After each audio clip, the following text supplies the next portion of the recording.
마태복음 18장 15절에서 20절까지의 이 말씀에서 예수님의 가장 주된 주안점은 어디에 있냐면 교회에 있습니다.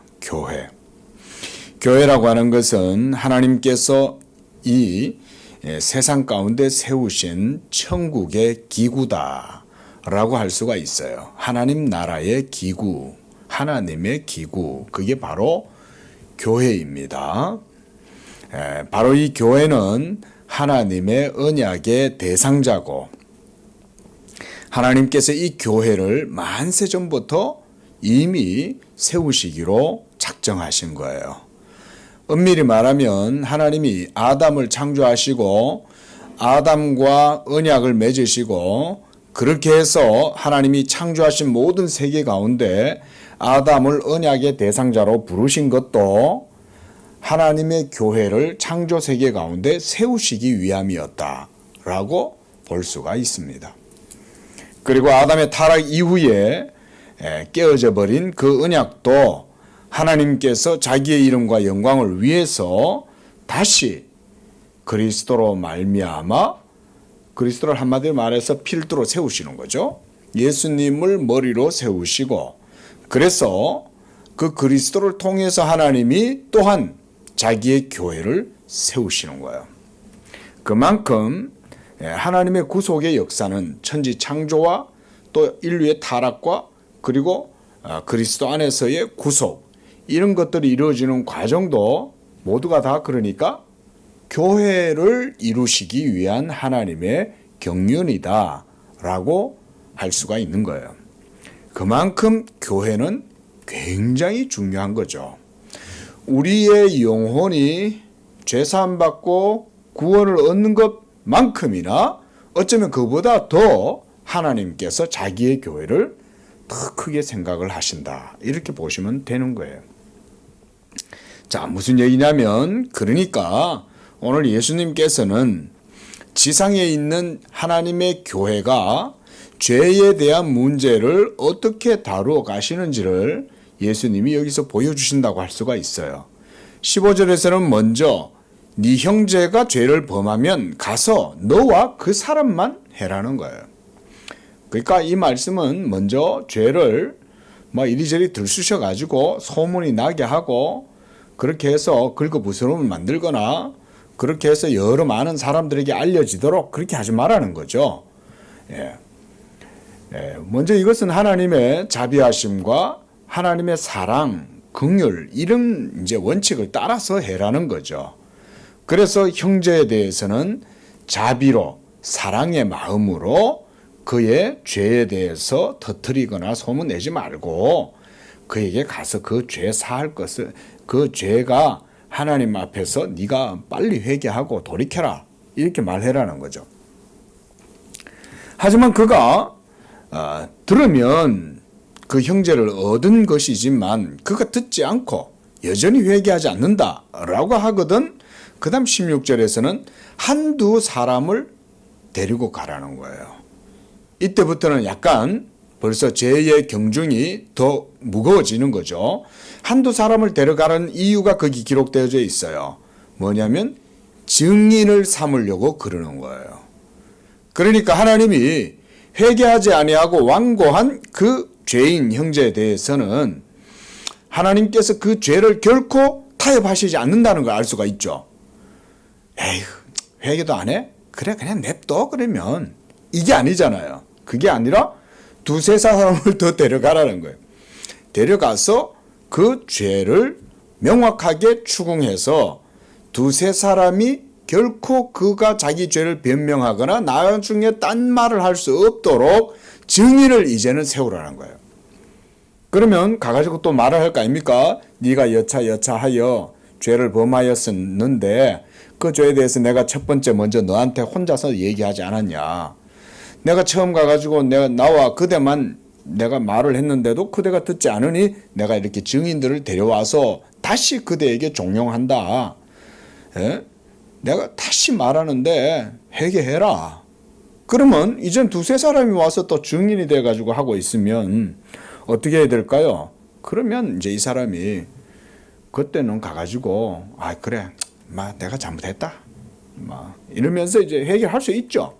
자기 죄를 한마디로 우리가 이제 우리 말로 이실직고 하고 하나님 앞에 내가 잘못했으니까 내가 하나님께 회개하겠다 이러면 되죠. 그러면 끝나요 거기서. 근데 그들의 말도 안 듣는 거죠. 그래서 17절에 일이 더 커진 거예요. 이번에는 그들의 말도 듣지 않거든 이번에는 어디에 말해라? 교회에 말하라는 거예요. 자, 여기서 이제 중요한 핵심으로 다가가는 거예요. 왜 교회에 말하라 그러냐? 왜 교회냐? 교회는 말씀드렸듯이 이 땅 가운데 세우신 하나님의 나라의 합법적인 기구인 거예요. 하나님의 기구인 거예요. 우리 성도님들도 이런 점을 분명하게 마음에 잘 새기셔야 됩니다. 이 땅 가운데 있는 교회는 그저 이 세상에 널려 있는 모든 종교들 가운데 하나의 종교가 아니에요. 어떤 그리스도인들도 보면 마치 그런 식으로 생각하시는 분들이 많은데 여러분 그것은 너무나 큰 오해이고 잘못된 생각이에요. 이 땅에 여러 종교가 있는 건 사실이죠. 하지만 그런 종교들이 많이 있다고 해서 참된 하나님의 참된 교회가 그 모든 종교들과 같이 여겨져서는 안 됩니다. 모든 종교들 가운데 참된 하나님이 없잖아요. 하지만 오직 예수 그리스도의 피로 값주고 세워진 복음 위에 세워진 교회는 하나님의 진리로 말미암아 세워진 참된 교회인 거예요. 이것에 대해서 우리 성도님들이 분명히 인식을 하고 고백을 하셔야 됩니다. 비록 우리 양재교회도 정말 사람의 눈으로 보면 그렇게 대단할 것도 없고 조그마한 개척교회고 그렇지만 여러분 저는 절대 그렇게 생각하지 않아요. 여기서 있는 목사부터 그렇게 생각하지 않을 뿐 아니라 우리 성도님들도 그렇게 생각하시면 안 되는 거예요. 하나님이 계시고 하나님은 두세 사람이 모여있는 거기에서라도 자기의 교회를 세우셔서 하나님의 이 세상을 향한 하나님의 경륜을 하나님이 이루어 가십니다. 놀랍게도 하나님의 나라는 사람이 많은 데서 이루어지지 않아요. 기도원의 300용사의 교훈뿐만 아니라 하나님은 작은 자들의 수를 통해서 큰 자들의 수를 부끄럽게 하시고 강한 자들을 꺾으시고 교만한 자들을 낮추시는 거예요. 하나님의 역사가 물론 큰 교회를 통해서도 일어날 수 있겠지만 하나님의 나라의 원리는 주의하십시오. 이게 성경 속에서 나타나는 하나님 나라의 은밀한 역사가 이런 형태를 가져요. 은밀하게 이루어지는 거예요. 하나님이 왜 은밀하게 일하시냐? 그것은 교만한 자들의 교만과 인간들의 입을 막으시기 위해서 그렇게 하시는 거예요. 천국은 막 떠들썩하고 분주하고 사람들의 열정이 넘치는 곳에서 이루어지지 않습니다. 자기의 죄를 고백하고 하나님 앞에서 아무 말도 못하고 그저 조아리면서 하나님 앞에 겸손하게 하나님을 경외함과 함께 하나님에 대한 경건한 두려움을 가지고 그러니까 안 떠드는 거예요. 경건한 두려움이 있는데 뭘 떠들겠어요. 조용히 하나님 앞에서 그저 할 말이 없죠. 하나님이 다 말씀하셨는데 뭐 할 말이 있어요. 우리는 하나님이 말씀하신 거 듣고 그 들은 말씀대로 그냥 행하면 되는 거예요. 근데 인간들은 말이 많지 않아요. 그렇죠? 하나님이 말씀하셨는데 거기에다 갖다 붙이고 자기 변명 늘어놓고 결국은 하나님 말씀보다 내가 더 의롭다 이런 식으로 결론이 나잖아요. 하나님이 교회를 이 세상에 세우셔서 작고 연약한 자들 두세 사람만 모여 있어도 거기에서 하나님이 자기 교회를 이루시고 자기의 뜻을 이루시는 게 하나님 나라의 기본적인 특성입니다. 그거는 하나님의 능력이 없어서가 아니죠. 인간들이 교만해서 그런 거예요.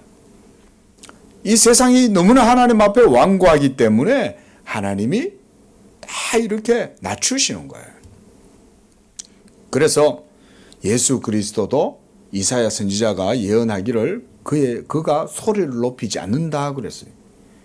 예수님도 사역을 하실 때마다 기적과 능력이 나타나면 사람들한테 뭐라고 그래요? 입 다물고 조용히 해라 그러잖아요. 이거 사람들한테 가서 소문 내지 마 그러잖아요. 왜냐하면 하나님의 은밀한 섭리와 경륜을 예수님도 따르기 때문에 그런 거예요. 그렇게 함으로써 하나님께 영광이 나타나고 교만한 자들이 이 진리, 이 보석과 같은 천국의 복음을 아무렇게나 교만한 자들이 들음으로 인해서 하나님의 의가 멸시를 당하지 않도록 하기 위해서 하나님이 삼가 네가 이걸 사람들한테 가서 말하지 마라. 조용히 해라. 응? 그런 게 하나님 나라의 일반적인 특성입니다.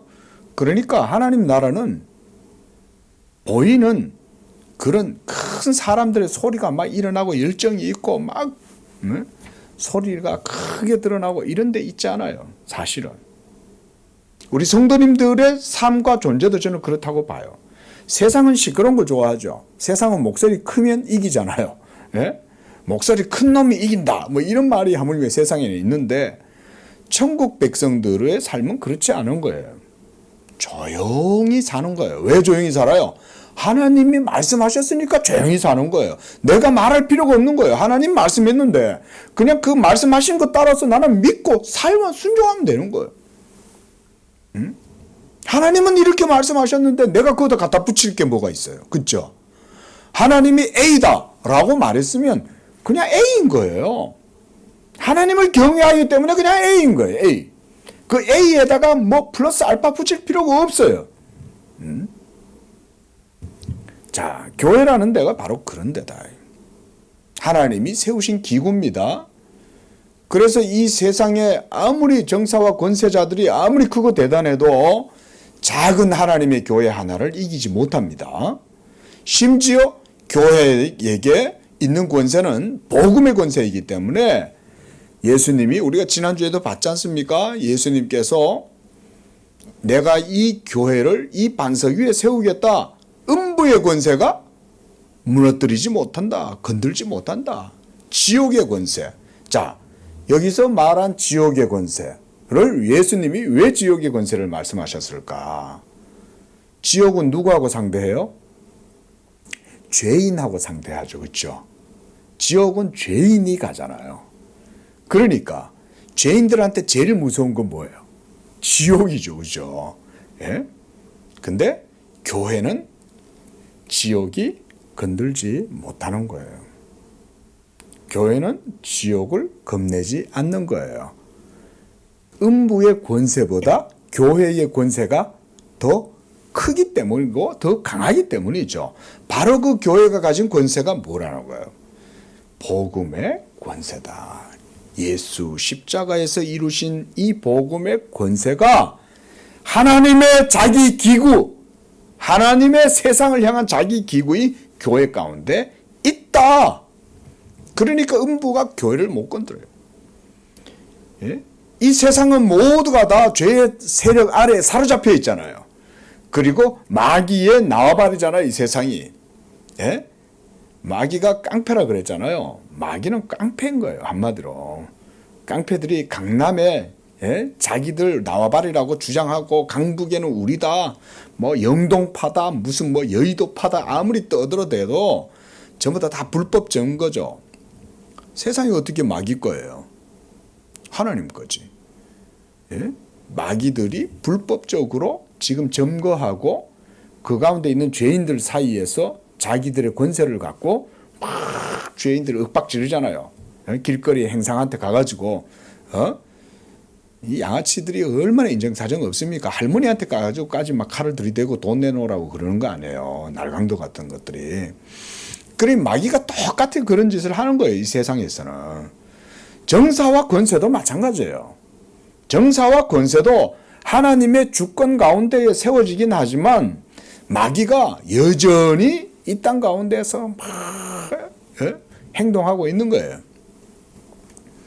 하지만 교회가 정사의 권세보다도 더 크게 교회의 권세는 복음 위에 세워져 있는 거죠. 그러니까 이 교회가 굉장히 중요하다.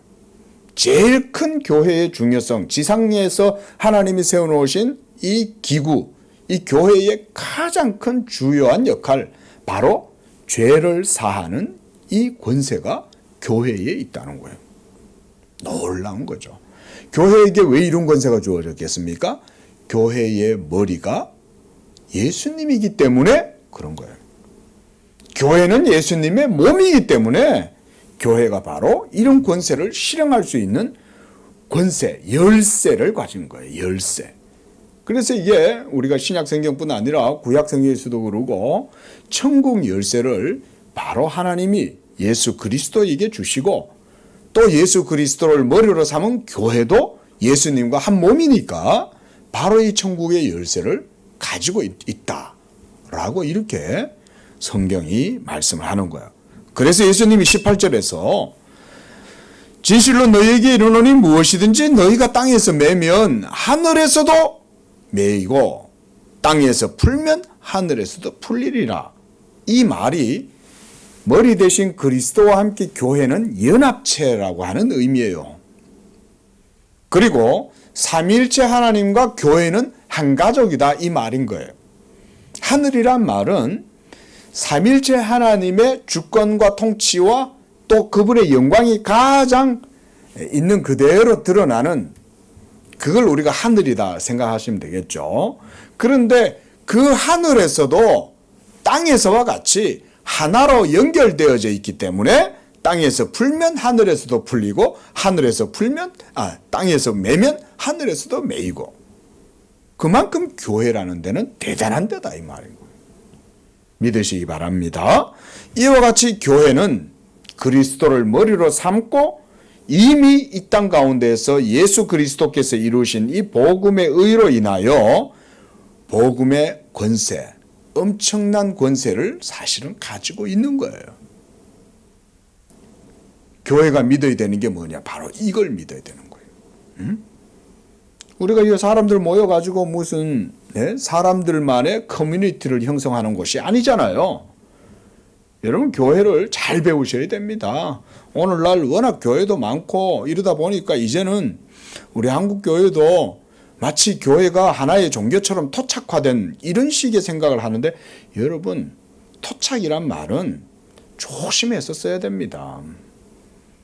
하나님의 나라가 이 세상에 완전히 드러나게 되면 세상은 없어져요. 세상은 간 곳 없고 하나님의 새하늘과 새 땅만 나타나요. 그러니까 여러분, 우리가 이 땅에 있는 것들을 영구하게 생각해서 교회가 여기에 토착된다는 생각은 조심하셔야 됩니다. 여러분, 복음의 문화화, 상황화 이런 말들이 어떤 신학자들은 그런 말들을 쓰는데 그것도 조심해서 써야 됩니다. 복음의 상황화라고 하는 것은 여러분 매우 조심해야 됩니다. 하나님의 나라가 세속적 세계 속에 들어와서 흡수하고 거기에 토착되고 흡수돼 가지고 하나가 되겠습니까? 안 됩니다.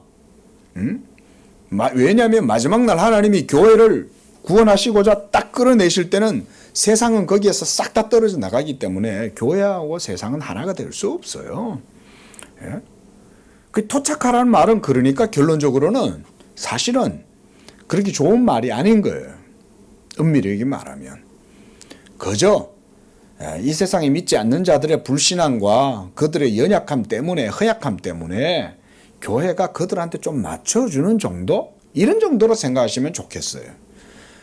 그러나 맞춰준다는 얘기지 그들하고 같이 된다는 건 아니잖아요.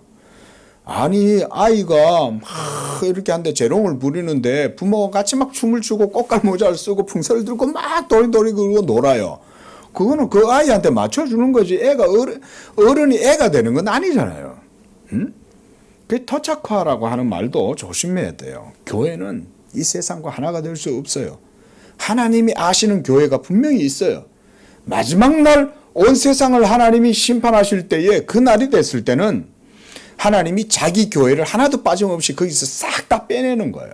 마치 우리가 돌 속에 박혀있는 금을 빼내듯이. 예?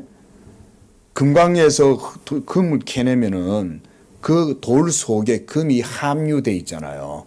그거를 빼내기 위해서는 그 재련의 과정, 정련의 과정을 거치지 않습니까? 예? 그러면 금만 싹 빼내죠. 나머지는 어떻게 해요? 다 버리는 거예요.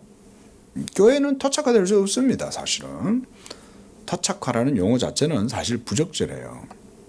자, 그만큼 이 땅에 있는 교회는 중요합니다. 교회의 정체성과 본질은 죄인들에게 복음을 전해서 이 복음을 듣고 믿어 죄사함을 얻도록 하는 것에 교회의 주요한 역할이 있어요. 이게 바로 성경 본문에서 말씀하는 교회의 권세다.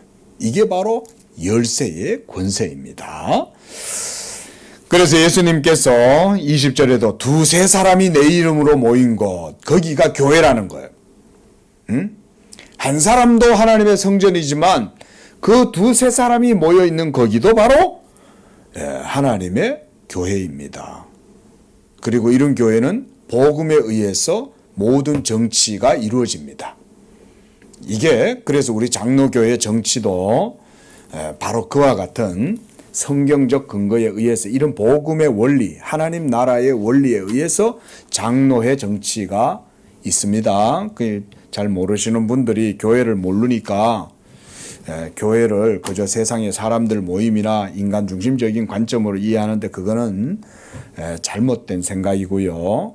교회는 오직 복음을 통해서 믿음의 백성들이 모여가지고 있는 거기가 교회입니다. 그들이 모였을 때 지배의 원리는 오직 하나님 나라의 원리로 이루어지는 거예요. 그걸 우리가 성경적인 원리라고 그러고 장로의 정치는 바로 그런 성경적 원리에 의해서 이루어지는 겁니다. 이런 것만 이해해도 교회의 이 땅 가운데 있는 교회의 그 정치를 여러분들이 기본적인 것들을 이해하시는 거예요. 자, 이제 21절 읽어보겠습니다. 하나님의 말씀이 아니라 자기들의 지식으로 고문관으로 삼는다.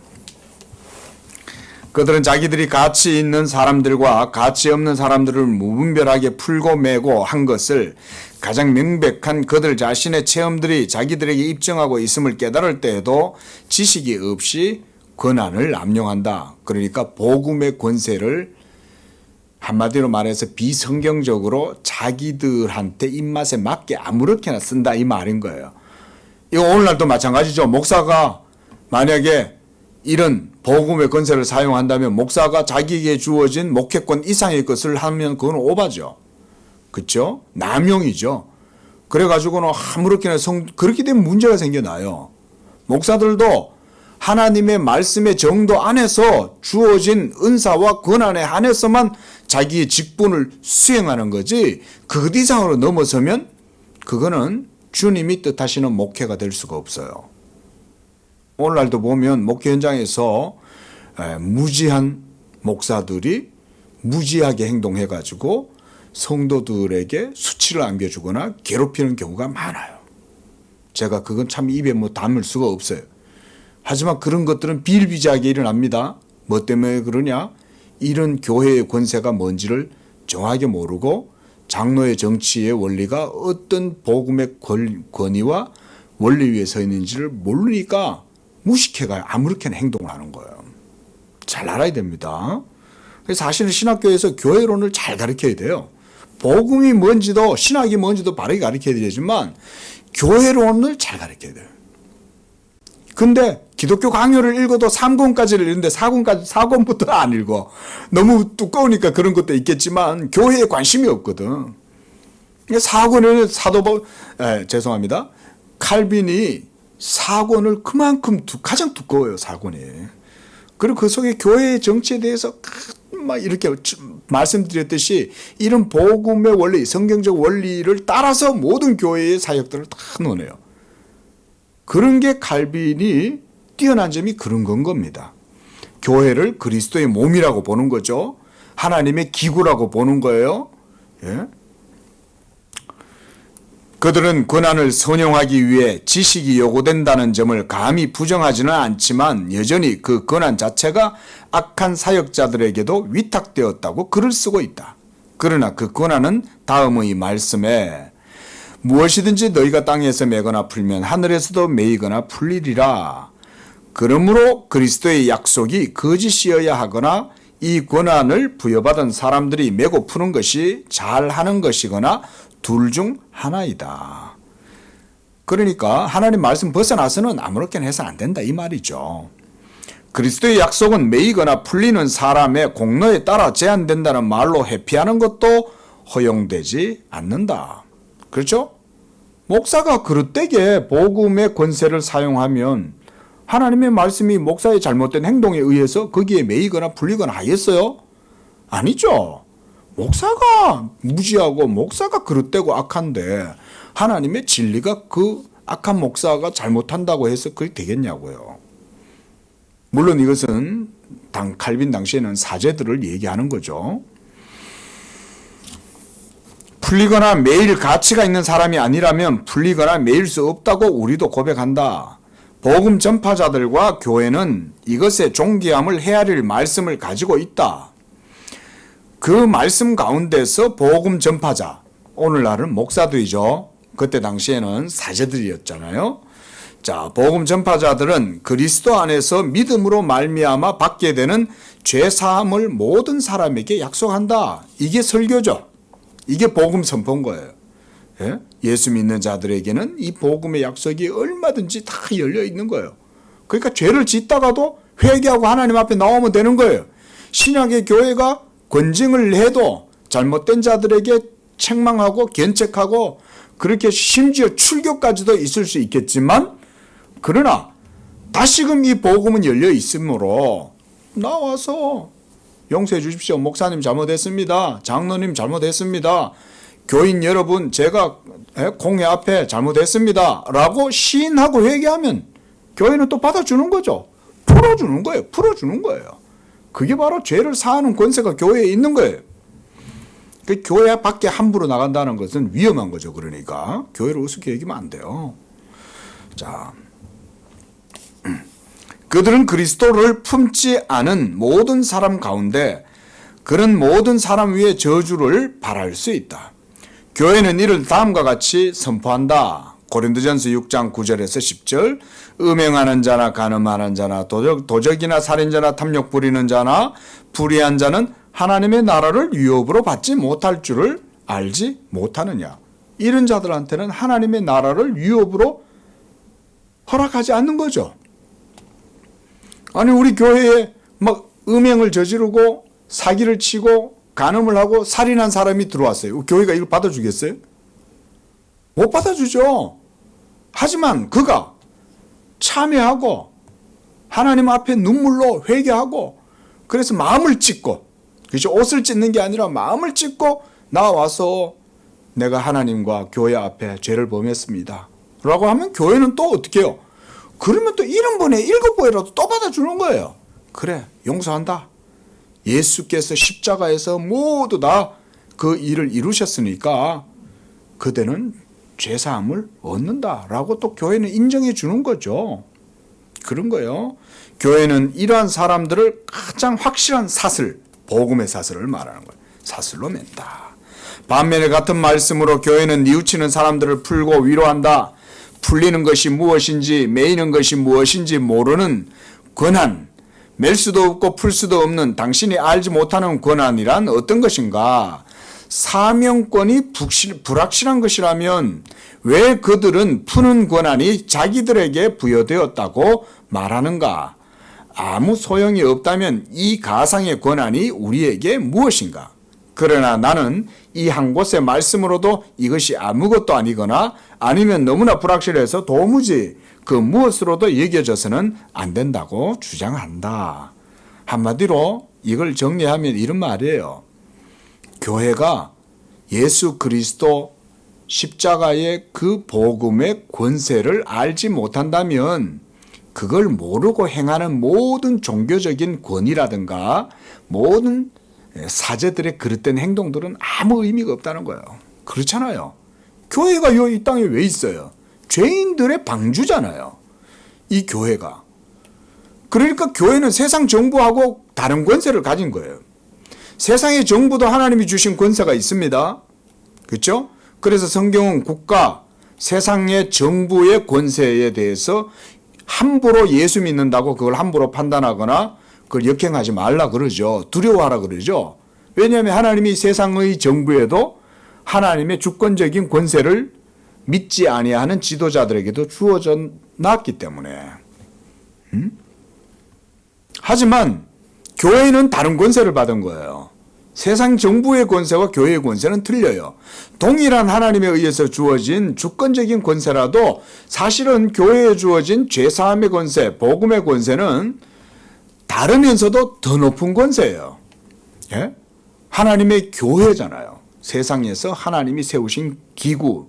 예?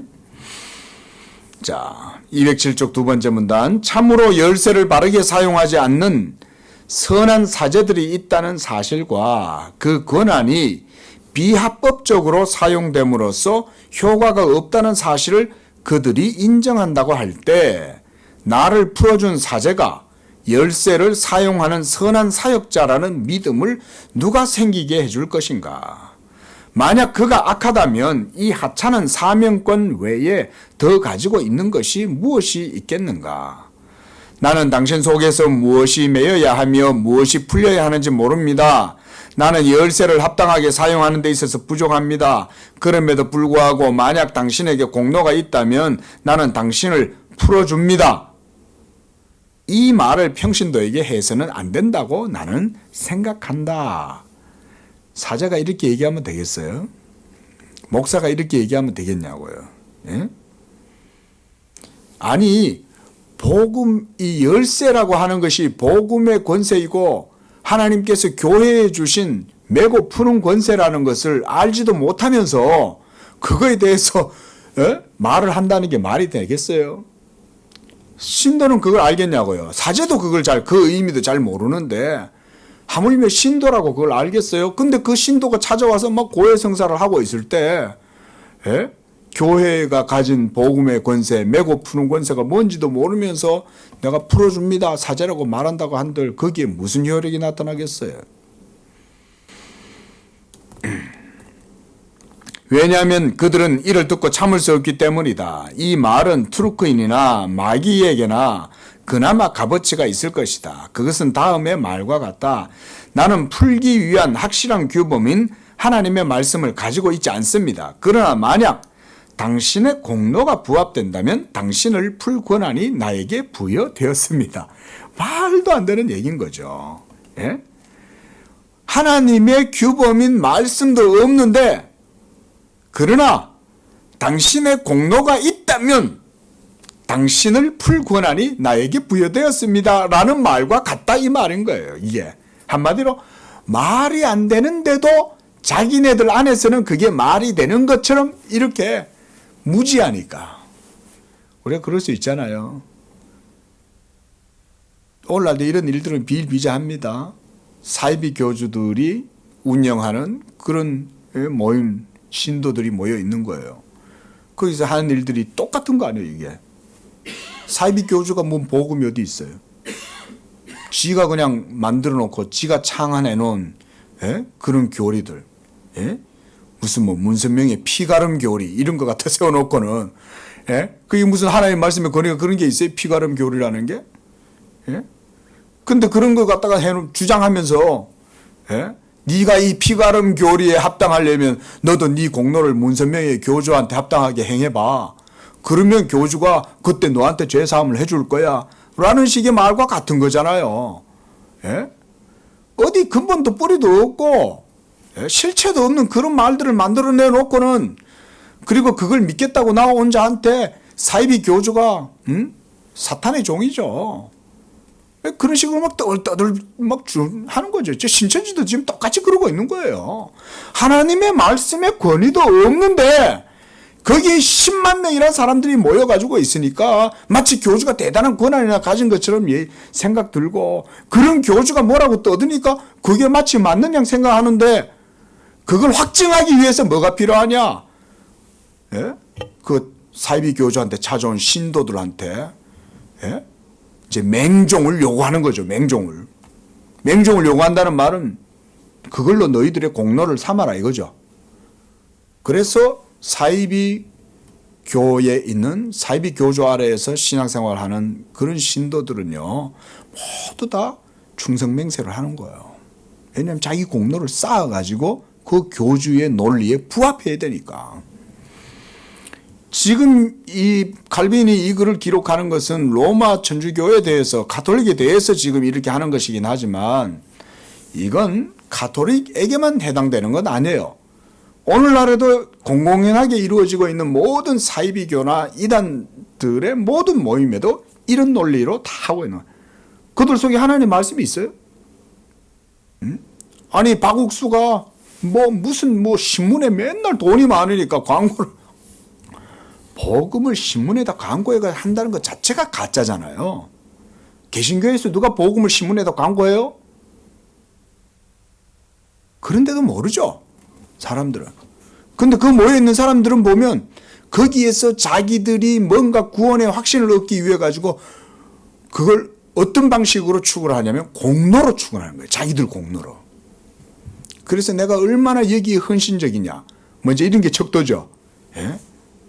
그러니까 더더욱이 막 경쟁해가면서 자기 열심으로 그 교회에 헌신하는 거예요.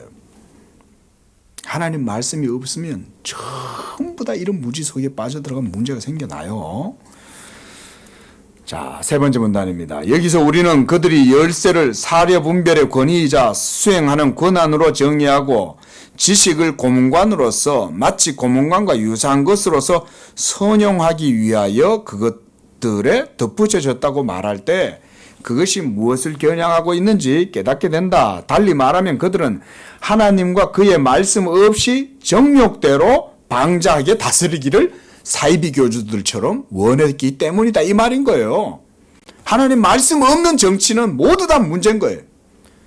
그래서 장로교의 정치가 비록 완벽하진 않아도 가장 지상에서 교회가 온전하게 복음의 권한을 수행하기에 적합한 그런 시스템 체계를 가지고 있는 게 장로교 정치라고 그러는 거예요. 감리교도 있고 성결교도 있고 오순절도 있고 루터도 있고 성공회도 있지 않습니까? 근데 왜 우리 것만, 장로교의 것만 정통이라고 말하고 온전하다고 말합니까? 아무것도 모르고 그런 식으로 막 함부로 말하면 안 된다, 이 말인 거예요. 옳은 게 없어요, 세상에? 응? 아니 은을 갖다 놓고 금이라고 말하면 되냐고요. 금이 있는데. 응? 아니 구리가 금 색깔하고 비슷하다고 해서 그게 금이 됩니까? 응? 하나님의 진리가 분명히 있다는 걸 믿어야죠. 응? 하나님의 진리에 완벽하진 않지만 그 말씀에 그래도 충실하고 온전한 형태로 교회가 그런 체계를 갖고 있어야 지상에서 풀고 매는 이 사역을 할 거 아니에요. 사탄이 얼마나 교회를 공격하는데, 응? 사탄이 쉬지 않아요. 여러분들은 잠을 자고 있고 살고 피크닉도 떠나가고 교회도 잊어버리지만 사탄은 교회를 항상 호시탐탐 노리는 도둑놈처럼 그러고 있어요. 여러분 소풍 가면 집에 도둑놈이 들어오는 것 같아요. 예? 아니 금이 있잖아요. 금이 정금이 있단 말이에요. 응? 금의 가치가 있잖아요. 금하고 비슷하다고 그게 금이 됩니까? 예? 왜 장로교회만 정치적인 성경적인 정치라고 그렇게 얘기하냐? 그런 식으로 함부로 생각하면 안 되죠. 예? 진리가 뭔지를 분명히 알아보고 난 다음에 그런 질문을 해보든가. 그렇죠? 예? 진리가 무엇인지 정확하게 정말 성경이 그러한가 깊이 그것도 얘기해 봐야 되잖아요. 세상의 지식도 아무렇게나 판단해갖고 말할 수 없잖아요. 응? 어떤 과학자가 어떤 얘기를 했으면 그 사람의 얘기를 반박하려면 최소한 어느 정도 기본 지식을 갖고 그 사람이 그렇게 왜 얘기했는가를 보고 난 다음에 비판하든지 해야지. 그저 자기 생각에 장로교회 혼자만 맞다고 말하는 것 같아. 그게 말이 되냐고요, 그게.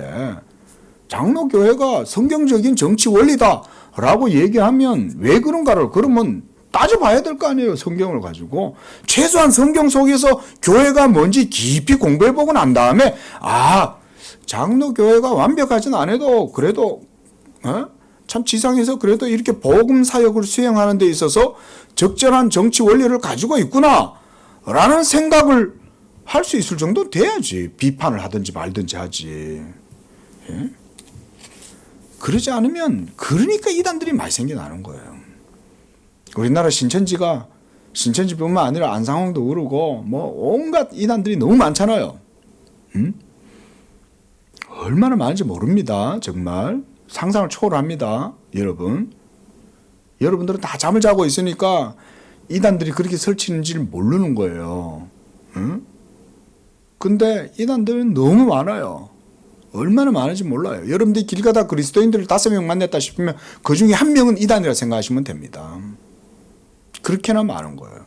1명보다 더 많아요. 확률적으로. 전부 하나님 말씀이 없으니까 이런 문제가 생겨나는 거예요. 우리 교회도 그래서 하나님 말씀이 차근차근 훈련하고 우리가 부족하고 연약하지만 하나님 말씀을 어쨌든지 세우려고 노력하고 힘쓰고 그걸 우리의 길로 삼고 나아가야 돼요. 우리 그래서 왜 이 교회를 해요? 네? 남상수 목사가 신도들 많이 끌어모아가지고 막 1000명, 10,000명, 막 10만 명 되는 교회에 막 담임 목사가 되면 그래가지고 남상수 목사가 성공하고 그런 거예요? 그건 저주받는 거예요. 그건 저주예요. 만약 그렇게 되면.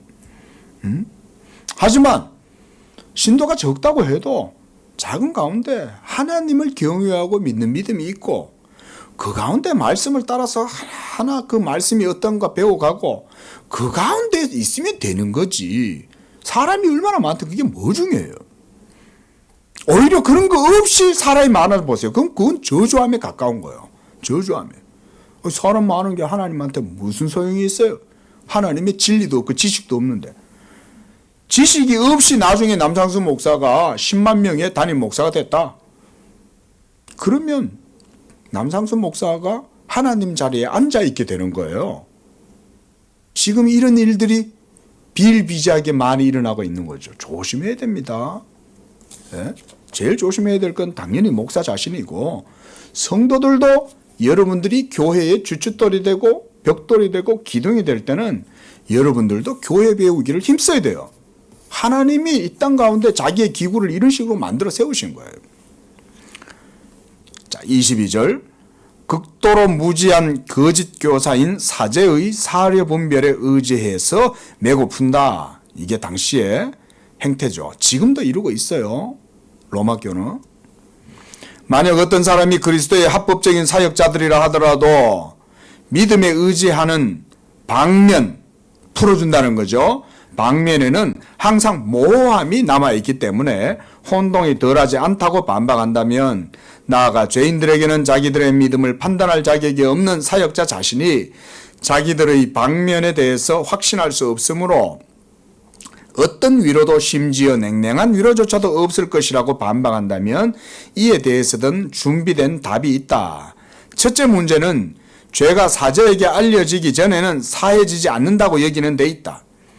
이에 따르면 사함이 사제의 판단에 달려있게 되므로 누가 방면을 받기에 합당한지에 대한 사려 깊은 분별이 없으면 이러한 과정 전체가 아무것도 아니고 허무하게 될 것이다. 그렇죠? 자, 죄는 누가 사해 줍니까? 사제가 사해 줍니까? 하나님이 사해 주시죠. 그러면 당연히 죄를 고백하는 사람은 하나님께 고백하면 될 일이죠. 그런데 누구한테 찾아가는 거예요? 이때 당시에는 사제한테 가는 거예요. 예?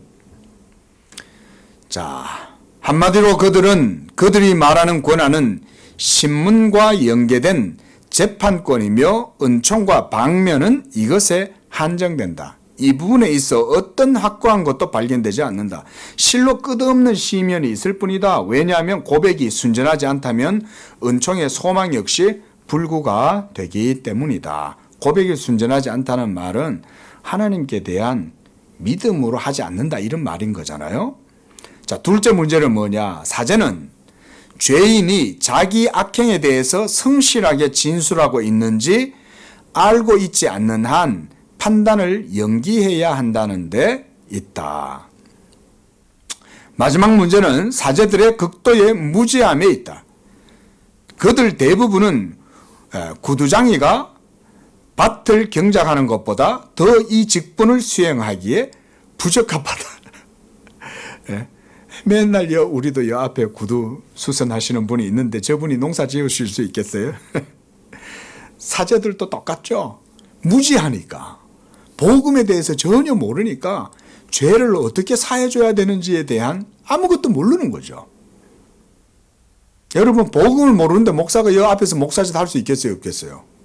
할 수 없죠. 그런데 만약에 복음도 모르는데 어디 가가지고 어디 이상한 데 가가지고 한 달 만에 돈 주고 목사 안수를 받고 왔어. 그러면 그 사람이 거기서 교회를 해요. 사람들이 올 거 아니에요. 그럼 그 교회는 어떤 방식으로 이루어지겠어요? 복음에 대해서는 전혀 모르면서도 사람들끼리 모여가지고 뭐 하고 있겠죠. 뭘 하고 있겠죠. 그렇죠? 근데 뭔가 영적인 일들은 이루어져야 될 것 같은데 진리는 몰라. 참된 영적 지식도 없어. 그러면 어떤 일이 벌어질까요? 사기가 일어나는 거죠. 사기가. 성령을 모방하고, 그렇죠? 하나님의 역사를 마치 성령의 역사인 것처럼 카피하고, 그 성령의 역사가 거기 일어나겠어요? 하지만 복음을 아는 목사는 그렇지 않죠. 복음을 바르게, 그래서 참된 교회의 표준을 하나님의 말씀을 바르게 시행해라는 거예요. 전파해라는 거예요. 하나님 말씀이 바르게 전파되면 그것을 듣는 자들이 믿고 그리고 고백하고 그래서 죄사함과 함께 의롭다함을 얻고 성령이 역사하고 이렇게 모든 영적 원리가 복음의 원리로 교회 안에서 이루어지는 거죠. 예? 복음을 안 전하는데 그런 일이 어떻게 이루어지냐고. 그러니까 맨날 이제 거짓 선지자들이나 거짓 교사들은 무슨 말하냐. 여러분 착하게 사세요 라고 말하는 거예요. 착하게 사세요. 착하게 사세요 얘기하면 착하게 못 살았으니까 다들 먼저 주눅이 들어. 그 다음부터는 또 착하게 살려고 노력을 하니까 실제로는 착하지도 않는데 그러니까 위선병에 걸리는 거예요. 예? 위선병에 걸리고 가식에 사로잡히니까 그때부터 착한 척하기 시작하는 거야. 그 교회 와가지고는 착한 것 같은데 바깥에 나가면은 위선자가 되는 거야. 이중적인. 예? 그 목사가 먼저 복음을 전하지 않으니까 그런 문제들이 다 생겨나는 거죠. 예? 자, 이런 겁니다. 교황파의 방면에 대한 혼돈과 회의는 그것이 사제라는 인물에 근거할 뿐만 아니라 그의 지식에 의존하고 보고되고 조사되고 확인된 사안들에 대해서만 판단하려고 한다는 점도 기인한다. 자, 한마디로 전부 다 비성경적인 일들을 하는 거예요. 누군가 이런 유의 선한 교사에게 이런 식으로 어떤 죄가 사함받게 되면 그 후에는 죄인이 하나님과 화목하게 되는지에 대해서 묻는다면 그들이 올바르게 대답할 수 있을지 나는 알 수 없다. 당연하죠. 복음이 없는데 하나님의 말씀의 다스림과 지식이 없는데 그런 가운데에서 뭔가 신앙생활을 한다면 거기에 무슨 온전한 일이 이루어지겠냐 이 말이잖아요. 예? 다만 그들은 사제가 죄의 낭송을 듣고 난 후 용서한 죄들에 관해서 선언하는 것이 무엇이든지 간에 아직 책임을 면하지 못한 다른 죄들이 남아있는 이상 그 선언이 아무 유익도 없음을 인정해야 할 것이다.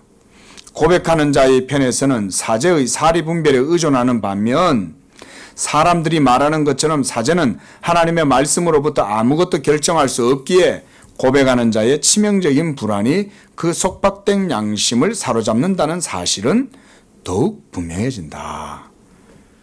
결국은 복음의 원리, 믿음의 바른 도를 따라서 행하지 않았기 때문에 아무것도 제대로 되는 것은 없는 거예요. 죄사함이라고 사제한테 가가지고 고해성사를 하고 그래서 자기 속에 생각나는 죄에 대해서 사제한테 털어놓았다고 한들 그 털어놓지 못한 죄는 그럼 어떻게? 또 가가지고 또 사제한테 털어놓지 못한 죄를 또 얘기해야 될 거 아니에요.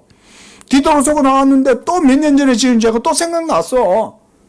이러면 참된 죄사함을 얻을 마음의 양심이 자유를 얻지 못하죠. 우리가 가르치는 교리는 자유롭고 이 모든 그들의 모순을 떠나 있다.